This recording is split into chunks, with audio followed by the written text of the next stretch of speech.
All right, we're talking about the Cup Series at Watkins Glen. I want to first and foremost show you and talk to you and tell you that Pearce is killing it yet again in videos, and he's killing it behind the scenes as well. We both are. We're working on a lot of stuff to get it out there for you before the playoffs and everything start, just so you don't have to worry about it, notes and everything already there. However, he has already put out multiple Watkins Glen videos for both the Xfinity Series and both the Cup Series. I will put them in the comments as I have done the last couple of videos, but we got 1, we have 2, we have 3, we have 4 Cup Series videos on this, and then we have 2 Xfinity Series videos. I highly encourage you guys to check these videos out. It'll save you a lot of time, and it also goes over things that I probably won't talk about because, like I said last weekend, I don't just want to retread over the same things. I don't see a reason for him and I to repeat the same stuff in 2 videos. That's not a good use of our time, and so he's doing a lot of this stuff in the background, and this is really things you should listen to. I understand that people might be like, this video is half an hour long. This video is 20 minutes long. This video is nearly 40. This video, yeah, it's a lot of good data in there, and that's not me like just saying that to you. This is what I listen to when I'm doing stuff around the house, when I'm taking walks, when I'm working out, whatever the case may be. This is the stuff I'm listening to because it helps me understand things or maybe think of things I didn't think of when I was looking at the data, when I was preparing for this week. But it's useful things. It's much more useful than small articles. It's much more useful than other YouTube videos out there. That's just me.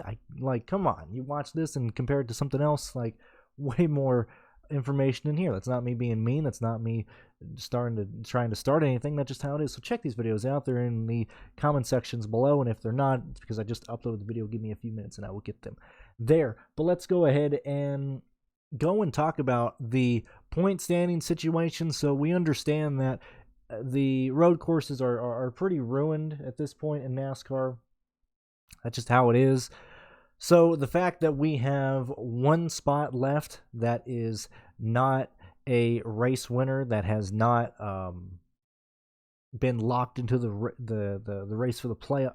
I was gonna say race for the Cup, but this is not 2005.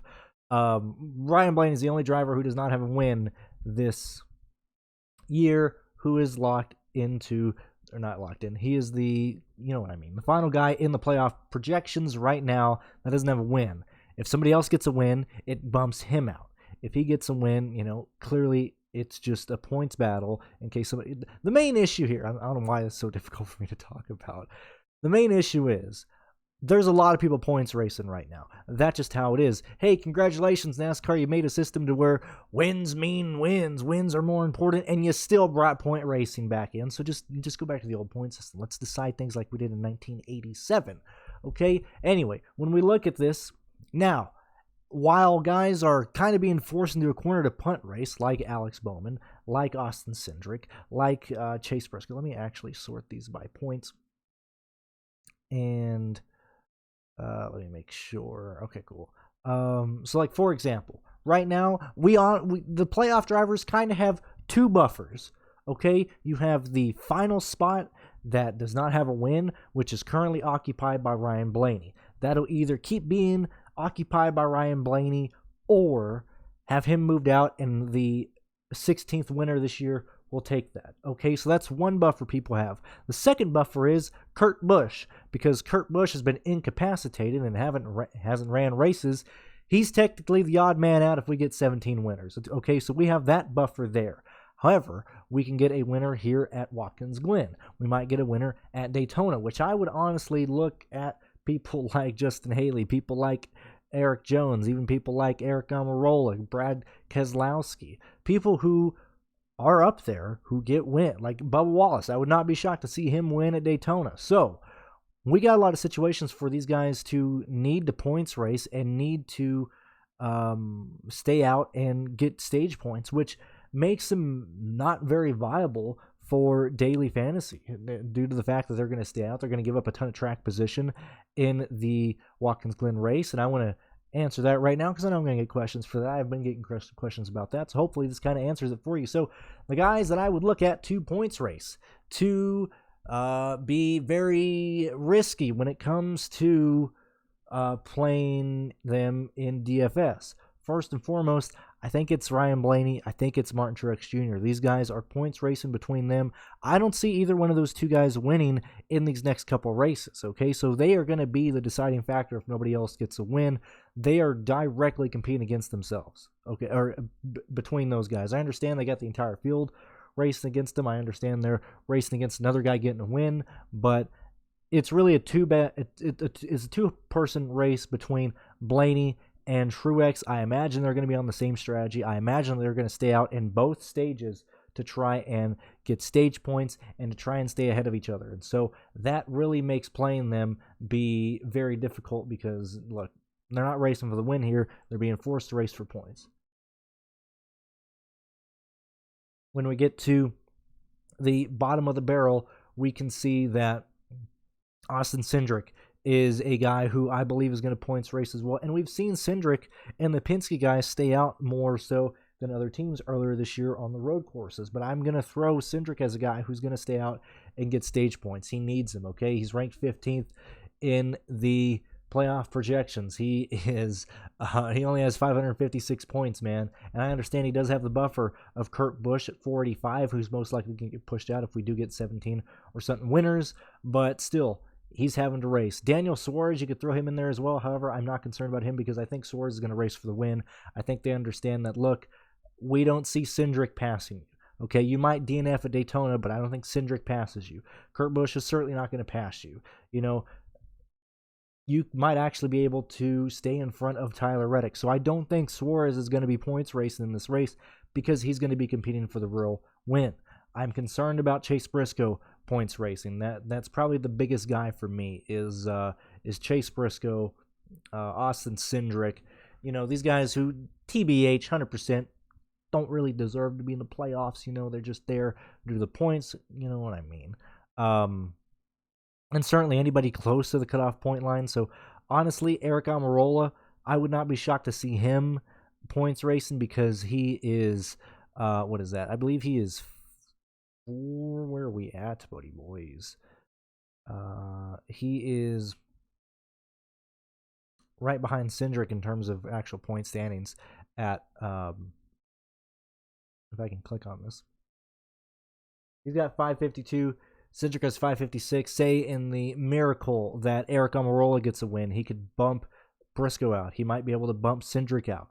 Okay, and so really the guys in the teens are the main guys that I'm concerned about staying out and ruining any DFS potential and stuff like that. We also need the people who also stay out are the guys in the back half of the field who don't have anything to gain by short pitting, or they aren't able to short pit due to the fact that they might get lapped, and it doesn't make sense for them to, you know, go ahead and get lapped before the end of a stage. And typically that has been the guys running from, you know, dead last to probably around 22nd. That's why you see people like Cody Ware finish stages inside the top 15. You'll sometimes see BJ McLeod finish stages inside the top 20. You'll see people like, trying to think of other guys, like the guys in the back who are just running. Same thing with Joey Hand, and it really depends on what Joey Hand is, where he's starting and stuff. But he's a potential guy to just stay out because he might not be able to gain enough positions there. And so really you have to break this race into about 3 different categories. Okay, you have the guys competing for the win who are, let's say, top 10 starters, just to be in general here. Then you have the guys between 11th and 25th, okay, who, depending on their point situation, are going to stay out to get points or follow the leaders and short pit to try and gain some positions on guys who are going to be staying out for points.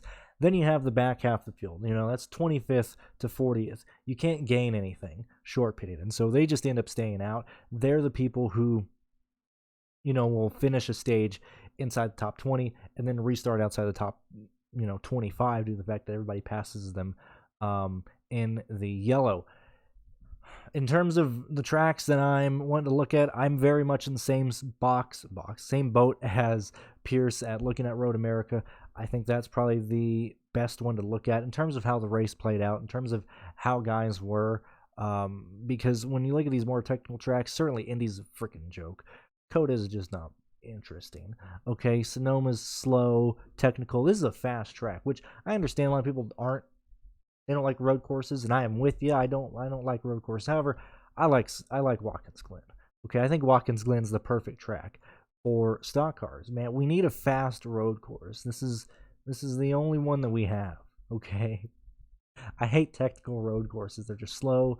They're boring. I know people are already freaking out on Twitter because Watkins Glen has, a turn one that looks like IndyCar, or that looks like Indy turn one.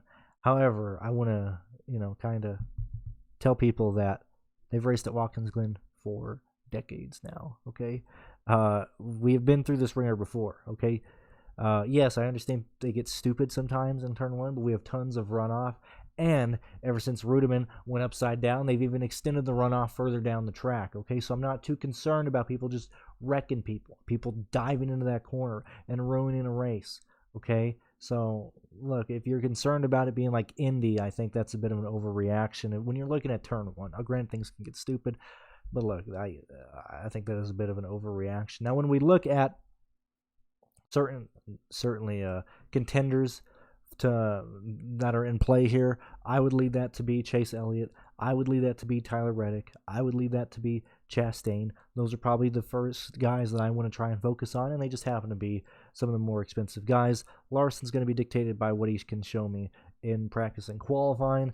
And one thing that Pearce did touch on, which I would hope that you've already watched the videos, but if you haven't, the practice data in terms of correlation between where they start, bit skewed on road courses. He made a good point. I believe it was the third video, probably about 25 minutes in, talking about where these guys end up qualifying and what these guys end up doing in practice, to where, really practice is just a warm-up, a shakedown. Especially here at Watkins Glen, you might get 7 laps done in your practice, okay, and God forbid you have an issue, you might only get like 3 or 4 laps done, okay? We're certainly going to have 5-lap averages. We're certainly going to have probably a couple guys in 10-lap averages, but for the most part, I'm not too concerned about that. The real money makers, the real laps that matter, are the laps in qualifying, okay? And you can't fake speed here at road courses, okay? And so when we look at how well the pole sitter and how well the guys starting second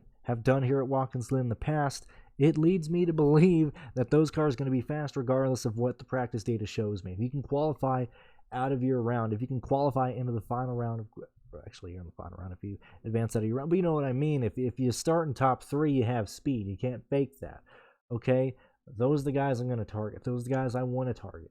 When we're looking at people, when we start looking at really how I think lineup construction is going to go, if this race doesn't get crazy, which I don't think it necessarily will, I think I'll be close to using the majority of my salary. I understand when you look at Indy, we have an outrageous amount of salary left over, and that is what happens when a race just gets absolutely stupid. However, here, I love the 8K range. TBH 100%, I love the 8K range here. I think there's very soft pricing, and I think what makes it easy for us in the 10 to 9K range is when we look at how laps led are distributed, how fast laps are distributed. They're going to the fastest car, okay? And we're not going to have everybody in the 10K range start in the top 5. You pick your guy that you want, either the guy starting second or first, which I assume that's probably what it's going to end up looking like. And then you don't necessarily need the other guys who are expensive starting up there if you don't see them leading laps. And so I look at it as you might have 1 to 2 guys in the 10K range in your line. You could very easily just start shoving guys in the high 8s, in the 8s, even in the 7s into your line, because you can have a lot of good drivers in that. Kyle Busch at $8,900. I understand you're looking at his results and you're freaking out. You're like, oh, but Brandon, he finished so bad. Yeah, wow. Okay, you're telling me he finished bad at Indy when he was gonna be there. When you look at, and even he talked about it directly, maybe not last week, but the week before, he ran the exact same strategy as Cendrick. He was right behind Cendrick in that race up until he gets spun at the very end. Very easily, we could have saw a situation where Kyle Busch finishes top 5 at Indy. Okay, him at $8,900 is pretty nuts. Briscoe, I don't think he's going to have the speed to contend for the race pole, to contend for the lead. But if he's starting around 14th, that means, hey, he just wasn't fast enough to get out of his round. in qualifying. He most likely has a top 8 car. And I also want to stress on that a little bit more. 11th through 14th, I might end up wanting like 2 guys in this range, starting in that range due to the fact that they are just short and they didn't make it out of their qualifying group. Maybe the group was stacked, whatever the case was. They most likely have top 10 cars. So if Briscoe's starting 8th, or not 8th, if Briscoe's starting 13th, if Bell's starting 13th, if Hamlin's starting 13th, even Harvick, like the people 11th to 14th, I want to have 2 of those guys, okay? Because we're most likely going to have some chalk place differential play in the back. That's just what ends up happening here at these races, okay? Or at least several couple guys that you could see as place differential plays probably starting from 33rd to 24th. Okay, so you take your 1 or 2 of those guys. You usually take the guys in the teams who should have qualified in the top 10 if we were actually qualifying the way we should. On top of the lap leader, I think that's the way to build the lines. You know, the 8K range is perfectly fine. I'm fine if you go with anyone through there. I do want to say, like, Kimmy, $7,600 in the Trackhouse 91 machine. Let's kind of pump the brakes here a little bit. We got to remember that Kimmy has not had a fantastic history in some stock cars. All right, so I honestly think I like that kind of blew my brain that he was 76. That's kind of nuts. It's kind of crazy that him and Buescher are nearly identical in the salary, and Buescher has proven that if he shows the speed and he qualifies up front, he's going to run top 10 all day at the road course. I just thought that was a bit odd that Kimmy is right there. If people want to chase Kimmy, I mean, I don't believe in it. I don't think that he's going to do anything more than like a 23rd place finish. You know, that's just me. Prove me wrong, whatever the case is. McDowell, look, once we get to like the 7K range, if they qualify top 10, they're going to show us speed. They can very easily get some fast laps. They can very easily score 34, 35, 36, 37 points and be fine on value. And that's really for anybody under $7,000, which actually we don't even have a $7,000 player this weekend. At 71, McDowell, 69, Ty Gibbs. Like, look, if anybody from that range starts inside the top 10, I'm leaning to believing that they're going to stay up there. Because we have seen it time and time again. When we look back at optimals this year and we look back at how guys are running, I understand we look at Indy and that race got incredibly crazy. It got incredibly cray-cray late in that race. Because, look, on that final restart, Chastain is optimal. Okay? That would change the optimal lineup so much. I can't remember what it was. I looked at it before. I don't remember. I know it was drastically different. It didn't leave that much on the table. When we look at Road America and we look at where guys are starting and we're looking at where they're finishing, Elliott started first. Oops, hit the wrong thing. Elliott starts first, finishes second. Tyler Reddick starts fourth, finishes first. Chris Buescher, $6,300, starts seventh, finished sixth. Why would I not believe that we're going to have at least 3 guys probably starting top 12 make the optimal line? Okay, Daniel Suarez starts 17th, finishes 5th. You know, right in that teen range. You know, from really 11th to 18th of guys who just missed out on the next round, who had a fast car but just got put in a bad group, or at least a stacked group, who shows that they are going to have top 10 speed that just ends up starting in the teens. You know, so I would look at it, probably 3 guys in your line starting inside the top 12, in my opinion, and then probably 4 guys in your line starting top 20. And then your final 2 place differential plays that the field is most likely going to have to chase, just due to the fact that somebody's going to start in the back that you just kind of have to chase them and play them. Let me continue going on. When we look at Sonoma and we look at how people didn't fucking pass there either, Suarez 8th to 1st, Chris Buescher 3rd to 2nd, which Chris Buescher kept on being underpriced in. But you need to remember, like, this Sonoma line was really interesting because a lot of place differential plays did not come through. Sure, Harvick came through. Sure, Cendrick came through. But this is when the Joe Gibbs cars did not come through. And so, you know, that optimal line left a ton on the table as well. About 46,100, 46,100 to be exact. That's why I'm saying, like, when I said earlier, I think I'm going to be using more of my salary is because I think pricing has caught up. I think why I still think like Busher being in the 7K is a bit ridiculous. Pricing has caught up tremendously compared to what it was earlier this year when there was guys who, not even guys, just how these races are playing out, they're able to hold their positions.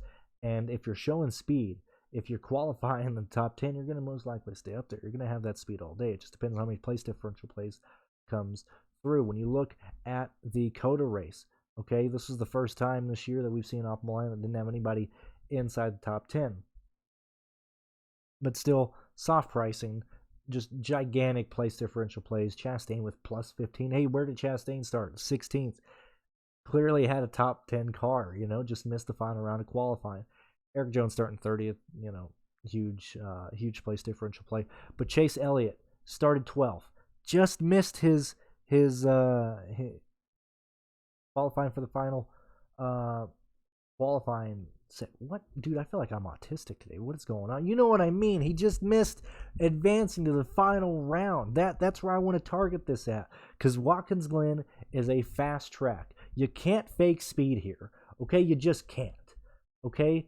And if you're missing out on the final round, that's because you may have made one slight mistake in one corner. You may have just had a stacked team, and you might end up having probably, if you take all the qualifying times, hell, you might have the 7th fastest time ran, okay? But sucks for you because 5 of those times in front of you happen to be in your group. So instead of having the 7th fastest car, now you're starting 11th. Now you're starting 12th. Okay, those are the guys I want to focus on in this race, because that's how this race is going to play out. That's how this track plays out. That's where I want to go. When we look at previous races here at Watkins Glen in terms of the lap leaders and what they end up doing, I talked about the guy starting second, the guy starting first. I believe that second has led more laps here, but let me just go ahead and check that real quick for us. Let me pause this real fast. Let's just say, for example, we look at the last 3 races, 2018, and we look at the starting grid and compare to what they did and where these cars were.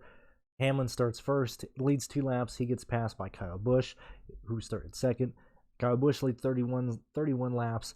Elliott starts third, ends up leading the rest of the race, leading 52 laps. Not like the rest, but you know what I mean. It was 2 31st, 2 31, and 52 for your top 3 starters. When we look at the race in 2019 and we look at the starters, first place leads 80 laps. Okay, the only time he did not lead laps was the lap that Truex ran. Okay, and the laps that Kyle Larson ran during a pit cycle. But Chase Elliott led nearly the entire race, because that's just what Elliott does at these road courses. And at the time, Elliott was the best road courser, clearly showing speed. When we look back at 2021, first place leads 9 laps. Second place leads 11 laps. Third place leads none. Fourth place leads 27.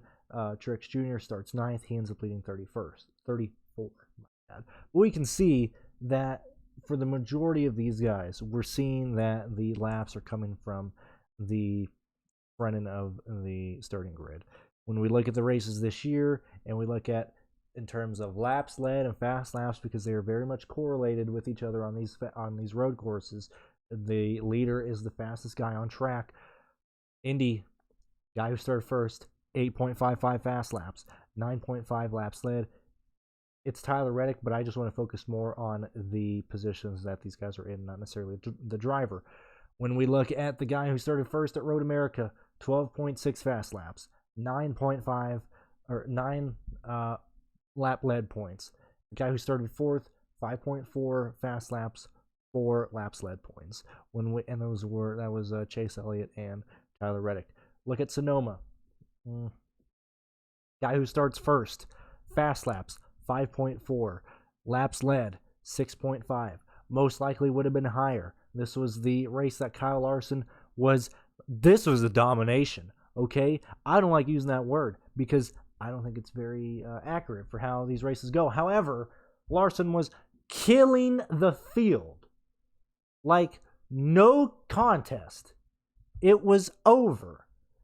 Nobody could catch Larson, and then Cliff Daniels pits him for no reason.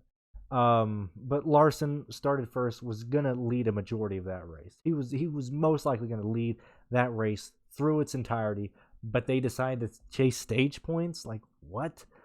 No reason why. And so for that reason, because Larson would have just kept leading more, I can't really look at Daniel Suarez with his 6.75 and his 11.75 laps led, and seeing that he started 8th and say, well, the 8th place car, might have had the fast car in that race. I mean, yes and no. He is in terms of how the race played out, but if Larson doesn't throw away the win or whatever, I think Larson leads like every lap at Sonoma, okay? Real quick, we look at Coda, the guy who started first. Where are we at? The guy who starts first, Ryan Blaney, 1.8 fast laps, 0.25 or 1.8 laps led, 0.25. Actually, I said that backwards. 0.25 laps led, 1.8 fast laps. Okay, Chastain had the fastest car, got up there later in the race, took over. We also have Austin Cendrick start 10th, 3.6 fast laps, 2.75 laps led. But at this point, look, we're deep in the weeds. I know we had Suarez lead, we had Larson lead, we had Briscoe lead, we had AJ lead in terms of that race like that. In terms of looking at where these positions are, gaining these laps led from, I think that's a bit kind of spread out because Coda is a more technical track, whereas Watkins Glen is a fast track. If you got a fast car, you're starting up front, you're going to be able to pull away from people. That's just how it is. Okay, and so going back to how I want to construct my lines, probably take the guy starting first or second, whoever I believe in more from those guys. Most likely trying to get another guy in the top 10 who's cheap, because we're most likely going to have some K range guy in there. I want to try and play them. I also want to try and get into probably 2 people starting from 11th to 18th who just barely missed out on the final round of qualifying, who I think can have top 7 speed in this race, followed by 2 place differential plays or 2 value plays that I can get in the rest of the field. That's how I want to approach the Cup Series race here at Watkins Glen. Hopefully this helps you out, or at least gives you my opinion here, okay? And if you want to go into more detail, you can check out Pearce's videos in the comments below. Until then, thank you guys for watching. Thank you for supporting us, and consider joining the Patreon and tune into live shows this weekend. So I will see you guys then.